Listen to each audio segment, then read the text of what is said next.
Welcome back to my YouTube channel friends. So ಈ ವಿಡಿಯೋದಲ್ಲಿ ನಾವು ಕ್ಯಾನ್ಸರ್ ಬಗ್ಗೆ ಡಿಸ್ಕಸ್ ಮಾಡೋಣ. ಸೊ ಫಸ್ಟ್ ಆಫ್ ಆಲ್ ಕ್ಯಾನ್ಸರ್ಗಿಂತ ಮೊದಲು ನಾವು ಆಂಕೋಲಜಿ ಅಂದರೆ ಏನು ನೋಡೋಣ. Definition of oncology.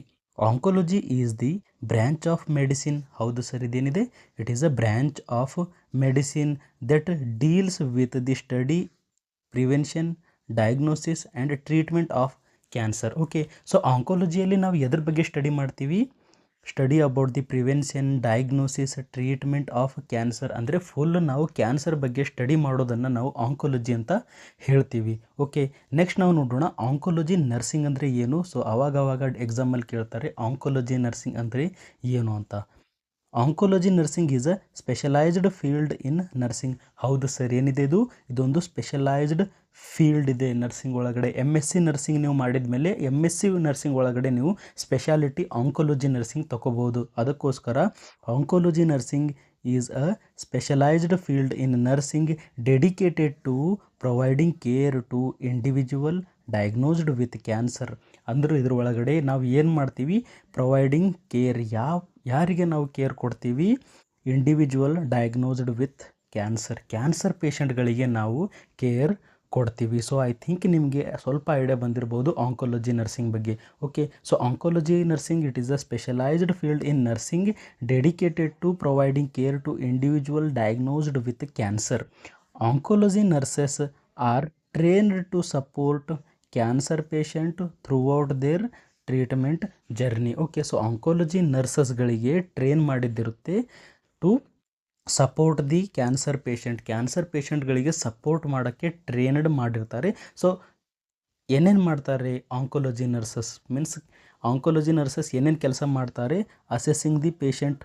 Okay, patient assessment ಮಾಡಿರ್ತಾರೆ, monitor vital sign and symptoms ಆಗಿರ್ಬೋದು, ಟ್ರೀಟ್ಮೆಂಟ್ ರೆಸ್ಪಾನ್ಸಸ್ಗಳನ್ನು ಅಸೆಸ್ ಮಾಡ್ತಾರೆ, administration of treatment. Okay, administering the treatment, chemotherapy ಆಗಲಿ, ಇಮ್ಯುನೋಥೆರಪಿ ಅಥವಾ ಎಲ್ಲ ಥೆರಪಿಯನ್ನು ಕೊಡ್ತಾರೆ. Next providing symptomatic management. So patient ಹತ್ರ ಏನೇನು ಸಿಂಪ್ಟಮ್ಸ್ ಇದ್ದಾವೆಲ್ಲ ಅವೆಲ್ಲ ಸಿಂಪ್ಟಮೆಟಿಕ್ ಟ್ರೀಟ್ಮೆಂಟ್ ಕೊಡ್ತಾರೆ. ನೆಕ್ಸ್ಟ್ ಇಮೋಷ್ನಲ್ ಸಪೋರ್ಟ್ ಕೊಡ್ತಾರೆ, ಸೈಕಾಲಜಿಕಲ್ ಸಪೋರ್ಟ್ ಕೊಡ್ತಾರೆ, ನೆಕ್ಸ್ಟ್ ಪೇಷಂಟ್ ಎಜುಕೇಷನ್ ಕೂಡ ಕೊಡ್ತಾರೆ. ಸೊ ಐ ಥಿಂಕ್ ನಿಮಗೆ ಆಂಕೋಲಜಿ ನರ್ಸಿಂಗ್ ಬಗ್ಗೆ ಅರ್ಥ ಆಗಿರ್ಬೋದು. ನೆಕ್ಸ್ಟ್ ನಾವು ನೋಡೋಣ ಕ್ಯಾನ್ಸರ್ ಅಂದರೆ ಏನು. ಓಕೆ, ಸೊ ಇದರಲ್ಲಿ ಮೇನ್ ಇಂಪಾರ್ಟೆಂಟ್ ಇರೋದು cancer. Okay, so definition of cancer ಏನಿದೆ? Cancer is a group of disease. ಇದೊಂದು ಕ್ಯಾನ್ಸರ್ ಅಂದರೆ ಸಿಂಗಲ್ ಡಿಸೀಸ್ ಅಲ್ಲ, it is a group of disease characterized by uncontrolled growth and spread of abnormal cells. ಇಲ್ಲಿ ಏನಾಗ್ತಾ ಇದೆ ಕ್ಯಾನ್ಸರಲ್ಲಿ? Uncontrolled growth of cells ಇರ್ತಾವೆ ಅಲ್ಲ, uncontrolled division ಆಗ್ತಾ ಇದ್ದಾವೆ, ಅನ್ಕಂಟ್ರೋಲ್ಡ್ ಸೆಲ್ ಗ್ರೋತ್ ಆಗ್ತಾ ಇದ್ದಾವೆ, and spread of abnormal cells. Okay, so abnormal cells ಎಲ್ಲ ಏನಾಗ್ತಾ ಇದ್ದಾವೆ? ಸ್ಪ್ರೆಡ್ ಆಗ್ತಾ ಇದ್ದಾವೆ, ನಮ್ಮ ಬಾಡಿ ತುಂಬ ಏನಾಗ್ತಾ ಇದ್ದಾವೆ? ಸ್ಪ್ರೆಡ್ ಆಗ್ತಾ ಇದ್ದಾವೆ. ಅದನ್ನು ನಾವು ಕ್ಯಾನ್ಸರ್ ಅಂತ ಹೇಳ್ತೀವಿ. Cancer is a group of disease characterized by uncontrolled growth and spread of abnormal cells in the body ಅಂತ ಹೇಳ್ತೀವಿ. Next, if the spread is not controlled it can result in death. ಹೌದು sir, ಇದು growth of abnormal cells and ಆ spread ಆಗೋದನ್ನು ನಾವು stop ಮಾಡಲಿಲ್ಲ ಅಂದರೆ death ಕೂಡ ಆಗ್ಬೋದು, ಪೇಷಂಟ್ ಡೆತ್ ಕೂಡ ಆಗಬಹುದು. Next, cancer occur due to mutation in DNA. Okay, so cancer ಆಗೋಕ್ಕೆ ಕಾರಣ ಏನಿದೆ? Mutation in DNA. ಅಂದರೆ DNA ಒಳಗಡೆ ಚೇಂಜಸ್ ಆಗ್ತಾ ಇದೆ. ಓಕೆ, DNA ಒಳಗಡೆ ಏನಾಗ್ತಾ ಇದೆ? ಚೇಂಜಸ್ ಆಗ್ತಾ ಇದೆ, which cause normal cells to become cancerous. DNA ಒಳಗಡೆ ಚೇಂಜಸ್ ಆದಾಗ ನಾರ್ಮಲ್ ಸೆಲ್ಸ್ ಏನಾಗಿಬಿಡ್ತವೆ? ಕ್ಯಾನ್ಸರಸ್ ಸೆಲ್ ಆಗಿ ಬಿಡ್ತವೆ. ಓಕೆ, ಸೊ ಐ ಥಿಂಕ್ ನಿಮಗೆ ಕ್ಯಾನ್ಸರ್ ಬಗ್ಗೆ ಸ್ವಲ್ಪ ಐಡಿಯಾ ಬಂದಿರ್ಬೋದು. ಸೊ DNA ಮ್ಯೂಟೇಷನ್ ಅಂದರೆ DNA ಒಳಗಡೆ ಚೇಂಜಸ್ ಹೇಗಾಗ್ತವೆ ಅಂತ ಕೇಳಿದಾಗ, these mutation may caused by genetic factors. ಅವ್ರ ಜೀನ್ ಒಳಗಡೆ ಏನೋ ಪ್ರಾಬ್ಲಮ್ ಇದೆ, ಅವ್ರ DNA ಒಳಗಡೆ ಏನೋ ಪ್ರಾಬ್ಲಮ್ ಇದೆ, ಅದಕ್ಕೋಸ್ಕರ ಆಗಿರಬಹುದು. ಅಥವಾ ಎಕ್ಸ್ಪೋಜರ್ ಟು ಕಾರ್ಸಿನೋಜನ್ ಅಂದರೆ ಕ್ಯಾನ್ಸರ್ ಕಾಸಿಂಗ್ ಸಬ್ಸ್ಟೆನ್ಸ್ ಏನಂತ ಹೇಳ್ತೀವಿ? Cancer causing substance.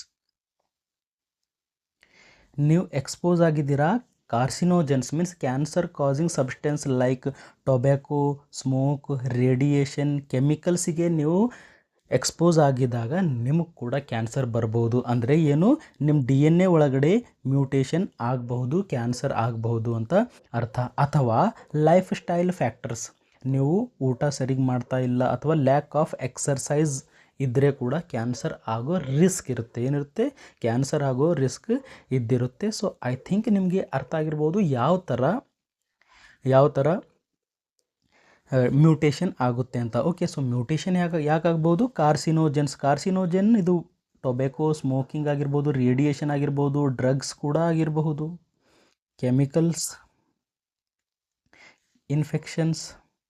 ಸೊ ಏನೇ ಆಗಿರ್ಬೋದು, ಏನಾಗ್ತಾಯಿದೆ, ನಿಮ್ಮ DNA ಒಳಗಡೆ ಚೇಂಜಸ್ ಆಗ್ತಾಯಿದೆ, DNA ಒಳಗಡೆ ಮ್ಯೂಟೇಷನ್ ಆಗ್ತಾಯಿದೆ. ಆ ಮ್ಯೂಟೇಷನ್ ಆಗಿದ್ದಕ್ಕೋಸ್ಕರ ಸೆಲ್ ಡಿವಿಷನ್ ಏನಾಗ್ತಾಯಿದೆ, ಸೆಲ್ ಗ್ರೋತ್ ಏನಾಗ್ತಾಯಿದೆ, ಅಬ್ನಾರ್ಮಲ್ ಸೆಲ್ ಗ್ರೋತ್ ಆಗ್ತಾಯಿದೆ, ಟ್ಯೂಮರ್ ಆಗ್ತಾಯಿದೆ. ಓಕೆ, ನೆಕ್ಸ್ಟ್ ನಾವು ನೋಡೋಣ, cancer cell differ from normal cells. Okay, ನಮಗೆ ಗೊತ್ತಿದೆ ಕ್ಯಾನ್ಸರ್ ಸೆಲ್ ಡಿಫ್ರೆಂಟ್ ಇದೆ, ನಾರ್ಮಲ್ ಸೆಲ್ಫ್ ಡಿಫ್ರೆಂಟ್ ಇದೆ ಅಂತ. ಸೊ ಹೇಗೆ ಡಿಫ್ರೆನ್ಸಸ್ ನಾವು ನೋಡೋಣ. ನಾರ್ಮಲ್ ಸೆಲ್ ಮತ್ತು ಕ್ಯಾನ್ಸರ್ ಸೆಲ್ಸ್ ಮಧ್ಯೆ ಏನೇನು ಡಿಫ್ರೆನ್ಸಸ್ ಇರುತ್ತೆ ಅದು ನೋಡೋಣ. So first of all growth.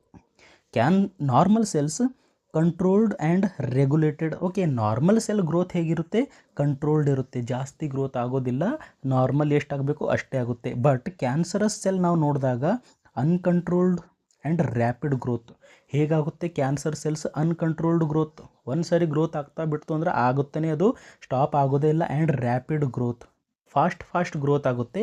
Next ನಾವು ನೋಡೋಣ cell division. Okay, normal cells ಒಳಗಡೆ stop dividing after certain number of cycles. So cell division ಏನಾಗುತ್ತೆ, ನಾರ್ಮಲ್ ಸೆಲ್ಸಲ್ಲಿ ಸ್ಟಾಪ್ ಆಗುತ್ತೆ, ಒಂದು ಟೈಮ್ ಬಂದಾಗ ಸೆಲ್ ಡಿವಿಷನ್ ಸ್ಟಾಪ್ ಆಗುತ್ತೆ. ಬಟ್ ಕ್ಯಾನ್ಸರಸ್ ಸೆಲ್ಲಲ್ಲಿ ಡಿವೈಡ್ ಇನ್ಫೈನೈಟ್ಲಿ ಮೀನ್ಸ್ ಕಂಟಿನ್ಯೂಸ್, ಅದು ಡಿವೈಡ್ ಆಗ್ತಾನೆ ಇರುತ್ತೆ, ಗ್ರೋತ್ ಆಗ್ತಾನೆ ಇರುತ್ತೆ, ಡಿವೈಡ್ ಆಗ್ತಾನೆ ಇರುತ್ತೆ ಕ್ಯಾನ್ಸರ್ ಸೆಲ್ಲಲ್ಲಿ. ಓಕೆ, ಸೊ ನೆಕ್ಸ್ಟ್ ನಾವು ನೋಡೋಣ size and shape. So normal ಸೆಲ್ಲಲ್ಲಿ ನೋಡಿದಾಗ uniform shape and size. So ಹೇಗಿರುತ್ತೆ, ಸೊ ಒಂದು ಆಕಾರ ಇರುತ್ತೆ, ಶೇಪ್ ಇರುತ್ತೆ, ಸೈಜ್ ಇರುತ್ತೆ, ಮೇಂಟೈನ್ ಆಗಿ ನಾರ್ಮಲ್ ಇರುತ್ತೆ ನಾರ್ಮಲ್ ಸೆಲ್ಸ್. ಅದೇ ಕ್ಯಾನ್ಸರಸ್ ಸೆಲ್ ನಾವು ನೋಡಿದಾಗ ಇರ್ರೆಗ್ಯುಲರ್ ಶೇಪ್ ಇದೆ. ಓಕೆ, ಇರ್ರೆಗ್ಯುಲರ್ ಶೇಪ್ ಇದೆ ಮತ್ತು ಸೈಜ್ ಕೂಡ ಇರ್ರೆಗ್ಯುಲರ್ ಇದ್ದಾವೆ. ಓಕೆ, ಒಂದು ಚಿಕ್ಕದಿದೆ, ಒಂದು ದೊಡ್ಡದಿದೆ, irregular size and irregular shape ಇದ್ದಾವೆ. ನೆಕ್ಸ್ಟ್ ನಾವು ನ್ಯೂಕ್ಲಿಯಸ್ ನೋಡೋಣ. ನಾರ್ಮಲ್ ಸೆಲ್ ಒಳಗಡೆ normal size and normal shape. Nucleus ಹೇಗಿದೆ, ನಾರ್ಮಲ್ ಸೈಜ್ ಇರುತ್ತೆ, ನಾರ್ಮಲ್ ಶೇಪ್ ಇರುತ್ತೆ. ಬಟ್ ಕ್ಯಾನ್ಸರಸ್ ಸೆಲ್ ಒಳಗಡೆ large nucleus and abnormal nucleus ಇದೆ. ಓಕೆ, ನೆಕ್ಸ್ಟ್ ನಾವು ಫಂಕ್ಷನ್ ನೋಡೋಣ. ನಾರ್ಮಲ್ ಸೆಲ್ ಒಳಗಡೆ perform specific function. So normal cells ಏನು ಮಾಡ್ತವೆ, ಒಂದು ಕೆಲಸ ಮಾಡ್ತವೆ, ಏನೋ ಒಂದು ನಮ್ಮ ಬಾಡಿಯಲ್ಲಿ ಕೆಲಸ ಮಾಡ್ತವೆ. But cancerous cell lose normal function. ಅಂದರೆ ಕ್ಯಾನ್ಸರಸ್ ಸೆಲ್ ಯಾವುದೇ ಕೆಲಸ ಮಾಡೋದಿಲ್ಲ, ಅದ್ರ ಕೆಲಸ ಏನಿದೆ ಓನ್ಲಿ ಮಲ್ಟಿಪ್ಲೈ ಆಗುತ್ತೆ, ಡಿವೈಡ್ ಆಗುತ್ತೆ, ಮಲ್ಟಿಪ್ಲೈ ಆಗುತ್ತೆ, ಗ್ರೋತ್ ಆಗುತ್ತೆ, ನಮ್ಮ ಬಾಡಿಗೆ ಹಾರ್ಮ್ಫುಲ್ ಆಗಿ ಇರುತ್ತೆ. ಓಕೆ, ನಾರ್ಮಲ್ ಸೆಲ್ಸ್ ಏನು ಮಾಡ್ತವೆ, ನಾರ್ಮಲ್ ಫಂಕ್ಷನ್ ಮಾಡ್ತವೆ. ಬಟ್ ಕ್ಯಾನ್ಸರಸ್ ಸೆಲ್ ಏನು ಫಂಕ್ಷನ್ ಮಾಡೋದಿಲ್ಲ. ನೆಕ್ಸ್ಟ್ ನಾವು ನೋಡೋಣ ಸೆಲ್ ಡೆತ್, ಅಥವಾ ಇದನ್ನು ನಾವು ಅಪಪ್ಟೋಸಿಸ್ ಅಂತ ಹೇಳ್ತೀವಿ, apoptosis. So normal cells undergo programmed cell death. Apoptosis ಅಂದರೆ ಏನು, ಪ್ರೋಗ್ರಾಮ್ಡ್ ಸೆಲ್ ಡೆತ್ ಅಂತ ಹೇಳ್ತೀವಿ. ನಾರ್ಮಲ್ ಸೆಲ್ಸ್ ಆಟೋಮೆಟಿಕ್ ಡೆತ್ ಆಗಬಹುದು. ಓಕೆ, ಆಟೋಮೆಟಿಕ್ ಡೆತ್ ಆಗಬಹುದು. ಯಾಕಾಗಿದೆ, ಯಾವುದೋ ಒಂದು ಮೈಕ್ರೋ ಆರ್ಗ್ಯಾನಿಸಮ್ ಸೆಲ್ ಒಳಗಡೆ ಬಂದಿದೆ. ಸೊ ಅದಕ್ಕೋಸ್ಕರ ಆ ಮೈಕ್ರೋ ಆರ್ಗ್ಯಾನಿಸಮ್ಗೆ ಕಿಲ್ ಮಾಡೋಕ್ಕೆ ಅಪಪ್ಟೋಸಿಸ್ ಆಗುತ್ತೆ, ಆ ಸೆಲ್ ಡೆತ್ ಆಗುತ್ತೆ. ಅಥವಾ ಓಲ್ಡ್ ಆದಾಗ ಆ ಸೆಲ್ ಡೆತ್ ಆಗುತ್ತೆ. But cancerous cell avoid apoptosis. Okay, so cancerous cell ಸಾಯೋದಿಲ್ಲ, ಹಾಗೆ ಜೀವಿತ ಇರುತ್ತೆ. Next response to signal. So normal cells ಏನು ಮಾಡ್ತವೆ, respond to growth signals and inhibitor. So normal cells ಏನು ಮಾಡ್ತವೆ, ರೆಸ್ಪಾನ್ಸ್ ಮಾಡ್ತವೆ, ನಮ್ಮ ಬಾಡಿಯಲ್ಲಿ ಸಿಗ್ನಲ್ಸ್ಗಳಿಗೆ ರೆಸ್ಪಾನ್ಸ್ ಮಾಡ್ತವೆ. But cancerous cells ignore growth regulation signal. ಅಂದರೆ ಏನು, ಗ್ರೋತ್ ಸ್ಟಾಪ್ ಮಾಡಂದರೆ ಕ್ಯಾನ್ಸರಸ್ ಸೆಲ್ಸ್ ಸ್ಟಾಪ್ ಮಾಡೋದಿಲ್ಲ. Next DNA and mutation. So normal cell ಒಳಗಡೆ ಸ್ಟೇಬಲ್ DNA ಇರುತ್ತೆ, ಇಟ್ ಮೀನ್ಸ್ ನಾರ್ಮಲ್ DNA ಇರುತ್ತೆ with minimal mutation. So normal cells ಒಳಗಡೆ mutations ಜಾಸ್ತಿ ನೋಡೋಕ್ಕೆ ಕಾಣಿಸೋದಿಲ್ಲ. ಅದೇ ನಾವು ಕ್ಯಾನ್ಸರ್ ಒಳಗಡೆ ನೋಡಿದ್ರೆ ಮೆನಿ ಜೆನೆಟಿಕ್ ಮ್ಯೂಟೇಷನ್ಸ್. ಸೊ ಭಾಳಷ್ಟು ಜೆನೆಟಿಕ್ ಮ್ಯೂಟೇಷನ್ಸ್ ಅಂದರೆ DNA ಒಳಗಡೆ ಭಾಳಷ್ಟು ಚೇಂಜಸ್ ಇರುತ್ತೆ ಆ್ಯಂಡ್ ಅನ್ಸ್ಟೇಬಲ್ DNA ಇರುತ್ತೆ. ಕ್ಯಾನ್ಸರ್ ಸೆಲ್ ಒಳಗಡೆ ಅನ್ಸ್ಟೇಬಲ್ DNA ಇರುತ್ತೆ. Next interaction with other cells. So ಹೇಗೆ ಸೆಲ್ಸ್ ಬೇರೆ ಸೆಲ್ ಜೊತೆ ಇಂಟ್ರ್ಯಾಕ್ಟ್ ಮಾಡುತ್ತೆ, ಒಂದು ಸೆಲ್ ಮತ್ತೊಂದು ಸೆಲ್ ಜೊತೆ ಇಂಟ್ರ್ಯಾಕ್ಟ್ ಮಾಡುತ್ತೆ. ನಾರ್ಮಲ್ ಸೆಲ್ ನೋಡಿದಾಗ communicate properly with neighbouring cells. So normal cell ಏನು ಮಾಡುತ್ತೆ, ನೇಬರಿಂಗ್ ಸೆಲ್ ಅಂದರೆ ಸೈಡಿಗೆ ಇನ್ನೊಂದು ಸೆಲ್ ಇರುತ್ತಲ್ಲ ಅದ್ರ ಜೊತೆ ನಾರ್ಮಲಿ ಕಮ್ಯುನಿಕೇಟ್ ಮಾಡುತ್ತೆ. ಬಟ್ ಕ್ಯಾನ್ಸರಸ್ ಸೆಲ್ ನಾವು ನೋಡಿದಾಗ invade and spread to other tissue. So ಇದು ಏನಾಗುತ್ತೆ, ಕ್ಯಾನ್ಸರಸ್ ಸೆಲ್ ಏನು ಮಾಡುತ್ತೆ, ಬೇರೆ ಬೇರೆ ಆರ್ಗನ್ಸ್ಗಳಿಗೆ ಬೇರೆ ಬೇರೆ ಸೆಲ್ಸ್ ಒಳಗಡೆ ಕ್ಯಾನ್ಸರ್ ಏನಾಗುತ್ತೆ, ಇನ್ವೇಡ್ ಆಗುತ್ತೆ. ಓಕೆ, ಸೊ ಕಮ್ಯುನಿಕೇಬಲ್ ಡಿಸೀಸ್ ಥರ ಇದೊಂದು ಕ್ಯಾನ್ಸರಸ್ ಸೆಲ್ ಇದೆ, ಇದೊಂದು ನಾರ್ಮಲ್ ಸೆಲ್ ಇದೆ ಅಂತ ಅಂದ್ಕೊಳ್ಳಿ. ಕ್ಯಾನ್ಸರಸ್ ಸೆಲ್ಲು ನಾರ್ಮಲ್ ಸೆಲ್ ಒಳಗಡೆ ಹೋಗಿ ನಾರ್ಮಲ್ ಸೆಲ್ ಕೂಡ ಏನಾಗುತ್ತೆ, ಬೇರೆ ಬೇರೆ ಆರ್ಗನ್ಸ್ಗಳ ಒಳಗಡೆ ಹೋಗಿ ಸೆಲ್ ಡಿವೈಡ್ ಆಗ್ತಾ ಹೋಗುತ್ತೆ. ಓಕೆ, ಸೊ ಸ್ಟಮಕ್ ಒಳಗಡೆ ಕ್ಯಾನ್ಸರ್ ಇದೆ. ಸೊ ಜಾಸ್ತಿ ದಿವಸ ನೀವು ಟ್ರೀಟ್ಮೆಂಟ್ ತಗೊಳ್ಳಿಲ್ಲ ಅಂದರೆ ಅದು ಇಂಟೆಸ್ಟೈನ್ ಹೋಗುತ್ತೆ, ಲಾರ್ಜ್ ಇಂಟೆಸ್ಟೈನ್ ಹೋಗುತ್ತೆ, ಬೇರೆ ಬೇರೆ ಆರ್ಗನ್ಸ್ ಕೂಡ ಹೋಗುತ್ತೆ, ಈ ಥರ. ಓಕೆ, ಇದು ಏನು ಮಾಡುತ್ತೆ, ಸ್ಪ್ರೆಡ್ ಆಗುತ್ತೆ. ಕ್ಯಾನ್ಸರಸ್ ಸೆಲ್ ಏನಾಗುತ್ತೆ, ಸ್ಪ್ರೆಡ್ ಆಗುತ್ತೆ. Next blood supply. So normal ಸೆಲ್ಸ್ಗಳಿಗೆ ನಾರ್ಮಲ್ ಬ್ಲಡ್ ಸಪ್ಲೈ ಇರುತ್ತೆ. ಅದೇ ನಾವು ನೋಡಿದಾಗ cancerous cell stimulate new blood vessels formation. So cancer cells ಏನು ಮಾಡ್ತವೆ, ನ್ಯೂ ಬ್ಲಡ್ ವೆಸಲ್ಸ್ ತಯಾರು ಮಾಡ್ತವೆ. ಕ್ಯಾನ್ಸರಸ್ ಸೆಲ್ಸ್ ಏನು ಮಾಡುತ್ತೆ, ಹೊಸ ಬ್ಲಡ್ ವೆಸಲ್ಸನ್ನು ರೆಡಿ ಮಾಡುತ್ತೆ. ಯಾಕಂದರೆ ಜಾಸ್ತಿ ಬ್ಲಡ್ ಬೇಕು, ಕ್ಯಾನ್ಸರ್ ಸೆಲ್ ಡಿವೈಡ್ ಆಗ್ತಾ ಇದೆ, ಜಾಸ್ತಿ ಸೆಲ್ ಡಿವಿಷನ್ ಆಗ್ತಾ ಇದೆ. ಸೊ ಜಾಸ್ತಿ ಸೆಲ್ ಡಿವಿಷನ್ ಆಗಿದರೆ ಜಾಸ್ತಿ ಬ್ಲಡ್ ವೆಸಲ್ ಬೇಕು, ಜಾಸ್ತಿ ನ್ಯೂಟ್ರಿಯೆಂಟ್ಸ್ ಬೇಕು. ಅದಕ್ಕೋಸ್ಕರ ಅಲ್ಲಿ ಹೊಸ ಬ್ಲಡ್ ವೆಸಲ್ಸ್ ಎಲ್ಲ ರೆಡಿ ಆಗ್ತವೆ. ಸೊ ಐ ಥಿಂಕ್ ನಿಮಗೆ ಚೇಂಜಸ್ ಅಂದರೆ ಡಿಫ್ರೆನ್ಸಸ್ ಅರ್ಥ ಆಗಿರ್ಬೋದು normal cell and cancerous cell ಬಗ್ಗೆ.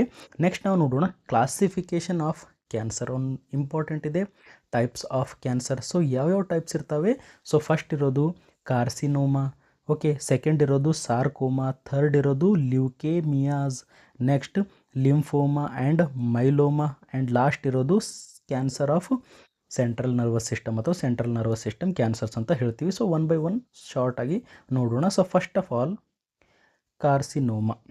So carcinoma is the most common type of cancer. ಇದೇನಿದೆ, most common type of cancer. Carcinoma ಅಂತ ಯಾಕಂತೀವಿ, originate in epithelial tissue. So epithelial tissue ಒಳಗಡೆ originate ಆದರೆ ಅದನ್ನು ನಾವು ಕಾರ್ಸಿನೋಮಾ ಅಂತ ಹೇಳ್ತೀವಿ. Which line the internal organs and skin.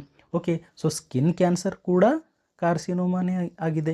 ಅಥವಾ ಎಪಿಥೀಲಿಯಲ್ ಟಿಶ್ಯೂ ಯಾವ್ಯಾವ ಪ್ಲೇಸಲ್ಲಿ ಇರುತ್ತೆ ಅಲ್ಲ ಆ ಪ್ಲೇಸಲ್ಲಿ ಏನಾಗುತ್ತೆ ಕ್ಯಾನ್ಸರ್ ಆದರೆ ಅದನ್ನು ನಾವು ಕಾರ್ಸಿನೋಮಾ ಅಂತ ಹೇಳ್ತೀವಿ. ಎಕ್ಸಾಂಪಲ್ ಸ್ಟಮಕ್ ಇದೆ. Okay, so stomach inner layer ಏನಿದೆ, ಮ್ಯೂಕಸ್ ಲೇಯರ್ ಇದೆ. ಸೊ ಮ್ಯೂಕಸ್ ಲೇಯರ್ ಕೂಡ ಏನಿದೆ, ಎಪಿಥೀಲಿಯಲ್ ಟಿಶ್ಯೂ ಇದೆ. ಸೊ ಎಪಿಥೀಲಿಯಲ್ ಟಿಶ್ಯೂಗೆ ಕ್ಯಾನ್ಸರ್ ಆದರೆ ಮತ್ತು ಅದು ಕಾರ್ಸಿನೋಮಾನೇ ಅಂತ ಹೇಳ್ತೀವಿ. ಸೊ ಇದರೊಳಗಡೆ ನಾವು ಎಕ್ಸಾಂಪಲ್ ನೋಡಿದಾಗ adenocarcinoma, it is a carcinoma affecting the glandular tissue like breast, prostate and colon. Okay, so ಇಂಥ ಆರ್ಗನ್ಸ್ಗಳಿಗೆ ಕ್ಯಾನ್ಸರ್ ಆದರೆ ನಾವು ಎಡಿನೋ ಕಾರ್ಸಿನೋಮಾ ಅಂತ ಎಕ್ಸಾಂಪಲ್ ಹೇಳ್ಬೋದು. Next squamous cell carcinoma. Okay, affect skin and mucous surface. I think ನಿಮಗೆ carcinoma ಅಂದರೆ ಅರ್ಥ ಆಗಿರ್ಬೋದು. ನೀವು ಒಂದು ನೆನ್ಪಿಟ್ಕೊಳ್ಳಿ, carcinoma it is a cancer of epithelial tissue. Next ನಾವು ನೋಡೋಣ ಸಾರ್ಕೋಮಾ. ಸೊ ಸಾರ್ಕೋಮಾ ಅಂದರೆ ಏನು, ಡೆವಲಪ್ಸ್ ಇನ್ ಕನೆಕ್ಟಿವ್ ಟಿಶ್ಯೂ. ಎಲ್ಲಿ ಡೆವಲಪ್ ಆಗಿದೆ, ಕನೆಕ್ಟಿವ್ ಟಿಶ್ಯೂಯಲ್ಲಿ ಡೆವಲಪ್ ಆಗಿದೆ, ಅದಕ್ಕೋಸ್ಕರ ನಾವು ಇದನ್ನು ಸಾರ್ಕೋಮಾ ಅಂತ ಹೇಳ್ತೀವಿ. ಸಚ್ ಆಸ್ ಬೋನ್ ಒಳಗಡೆ ಕ್ಯಾನ್ಸರ್ ಆಗಿದೆ, bone cancer, it is a type of sarcoma. Next muscle cancer, fat cancer, cartilage cancer ಆಗಿದೆ. ನೆಕ್ಸ್ಟ್ ಎಕ್ಸಾಂಪಲ್ ನಾವು ನೋಡಿದಾಗ osteosarcoma, it is a bone cancer. Osteosarcoma it is a type of sarcoma. Okay, osteosarcoma, osteo means bone, sarcoma ಅಂದರೆ ಅದೇ cancer of connective tissue. So bone is a connective tissue ಅಂತ ನಮಗೆ ಗೊತ್ತಿದೆ. Next liposarcoma. Okay, liposarcoma ಅಂದರೆ ಏನು, fat tissue cancer ಎಲ್ಲಾಗಿದೆ, fat tissue ಆಗಿದೆ. So I think ನಿಮಗೆ ಅರ್ಥ ಆಗಿರ್ಬೋದು. ಸೊ ಸಾರ್ಕೋಮಾ ಅಂದರೆ ನೀವು ನೆನ್ಪಿಡಬೇಕು, connective tissue cancer of connective tissue, bone ಆಗಿರ್ಬೋದು, ಮಸಲ್ ಆಗಿರ್ಬೋದು, ಫ್ಯಾಟ್ ಆಗಿರ್ಬೋದು. ಸೊ ಇದೆಲ್ಲ ನೋಡಿ. ಓಕೆ, ನೆಕ್ಸ್ಟ್ ನಾವು ನೋಡೋಣ leukaemias. So leukaemias means cancer that originate in bone marrow ಒಳಗಡೆ ಒರಿಜಿನೇಟ್ ಆಗ್ತಾ ಇದೆ ಕ್ಯಾನ್ಸರ್. ಎಲ್ಲಿ ಒರಿಜಿನೇಟ್ ಆಗ್ತಾ ಇದೆ, ಬೋನ್ ಮ್ಯಾರೋ ಒಳಗಡೆ. ಆ್ಯಂಡ್ ಅಫೆಕ್ಟ್ ಬ್ಲಡ್ ಫಾರ್ಮಿಂಗ್ ಟಿಶ್ಯೂಗೆ ಅಫೆಕ್ಟ್ ಆಗ್ತಾ ಇದೆ. Lead to the abnormal white blood cell production. ಏನಾಗ್ತಾ ಇದೆ ಇಲ್ಲಿ, abnormal white blood cell production is leukaemia ಅಂತ ಹೇಳ್ತೀವಿ. So abnormal white blood cells. So normal white blood cells ಎದರಲ್ಲಿ ಹೆಲ್ಪ್ ಮಾಡುತ್ತೆ, ಇಮ್ಯುನಿಟಿ. ಎದರಲ್ಲಿ ಹೆಲ್ಪ್ ಮಾಡುತ್ತೆ, normal blood cells means normal white blood cells WBC ಅದರಲ್ಲಿ ಹೆಲ್ಪ್ ಮಾಡುತ್ತೆ, ಇಮ್ಯುನಿಟಿಯಲ್ಲಿ ಹೆಲ್ಪ್ ಮಾಡುತ್ತೆ. ಬಟ್ ಇಲ್ಲಿ ಏನಾಗ್ತಾ ಇದೆ, abnormal white blood cells. So abnormal WBC ಇದ್ದಾಗ reducing immunity. Okay, so leukaemia ಅಂದರೆ ಏನಂತ ನೆನಪಿಟ್ಕೋತೀರಿ ನೀವು? Cancer of blood forming tissue like WBC cancer ಅಂತ ನೀವು ನೆನ್ಪಿಟ್ಕೊಳ್ಳಿ. ನೆಕ್ಸ್ಟ್ ನಾವು ನೋಡೋಣ lymphomas. Okay, lymphoma means cancer that begin in the lymphatic system. So lymphatic ಸಿಸ್ಟಮಲ್ಲಿ ಬಿಗಿನ್ ಆದರೆ ನಾವು ಲಿಂಫೋಮಾ ಅಂತ ಹೇಳ್ತೀವಿ. ಓಕೆ, ಲಿಂಫ್ ನೋಡ್ಸ್ ಆಗಿರಬಹುದು ಅಥವಾ ಅದರ್ ಇಮ್ಯೂನ್ ಸೆಲ್ಸ್ಗಳಿಗೆ ಏನು ಮಾಡ್ತಾ ಇದೆ, ಇದು ಕ್ಯಾನ್ಸರ್ ಮಾಡ್ತಾ ಇದೆ. ಸೊ ಅದನ್ನು ನಾವು ಲಿಂಫೋಮಾ ಅಂತ ಹೇಳ್ತೀವಿ. ಸೊ ಲಿಂಫೋಮಾ ಅಂದರೆ ನೆನ್ಪಿಟ್ಕೊಳ್ಳಿ, ಕ್ಯಾನ್ಸರ್ ಅಫೆಕ್ಟಿಂಗ್ ಲಿಂಫ್ಯಾಟಿಕ್ ಸಿಸ್ಟಮ್ ಅಥವಾ ಲಿಂಫ್ ನೋಡ್ಸ್ ಅಂತ ನಾವು ಹೇಳ್ತೀವಿ. ನೆಕ್ಸ್ಟ್ ನಾವು ನೋಡೋಣ myelomas. Okay, myelomas means cancer of plasma cells in the bone marrow. Okay, so plasma cell cancer ಇದ್ದೆ ನಾವು ಏನಂತ ಹೇಳ್ತೀವಿ, ಮೈಲೋಮಾಸ್ ಅಂತ ಹೇಳ್ತೀವಿ. Weakens the bone and affect the immune system. Okay, ಏನಾಗುತ್ತೆ ಇಲ್ಲಿ, ಬೋನ್ಸ್ ಎಲ್ಲ ವೀಕ್ ಆಗ್ತವೆ, ಇಮ್ಯೂನ್ ಸಿಸ್ಟಮ್ ಎಲ್ಲ ಅಫೆಕ್ಟ್ ಆಗಿಬಿಡುತ್ತೆ. ಸೊ ಇದನ್ನು ನಾವು ಏನಂತ ಹೇಳ್ತೀವಿ, ಮೈಲೋಮಾಸ್ ಅಂತ ಹೇಳ್ತೀವಿ. ನೆಕ್ಸ್ಟ್ ಲಾಸ್ಟ್ ಇರೋದು central nervous system cancers. Okay, so ಇಲ್ಲಿ ಏನಾಗ್ತಾ ಇದೆ, tumour that originate in the brain and spinal cord. Brain ಅಥವಾ ಸ್ಪೈನಲ್ ಕಾರ್ಡಲ್ಲಿ ಟ್ಯೂಮರ್ ಒರಿಜಿನೇಟ್ ಆಗ್ತಾ ಇದೆ. ಸೊ ಅದನ್ನು ನಾವು ಏನಂತ ಹೇಳ್ತೀವಿ, central nervous system cancers. So ಇಲ್ಲಿ ನೀವು ಬರ್ತಾ ಇದೆ ಟ್ಯೂಮರ್ ಅಂತ. So what is tumour? Tumour ಅಂದರೆ ಏನು, ಗಡ್ಡೆ ಅಂತ ಹೇಳ್ತಿರಲ್ಲ. ಸೊ ಸೆಲ್ ಇದೆ, ಇದು ಸೆಲ್ ಡಿವೈಡ್ ಆಗ್ತದೆ, ಅಬ್ನಾರ್ಮಲ್ ಸೆಲ್ ಡಿವಿಷನ್ ಆಗುತ್ತೆ. ಓಕೆ, ಸೊ ಇಲ್ಲಿ ಏನಾಯಿತು, ಜಾಸ್ತಿ ಸೆಲ್ ಡಿವಿಷನ್ ಆಗಿ ಇಲ್ಲೊಂದು ಮಾಸ್ ರೆಡಿ ಆಯಿತು.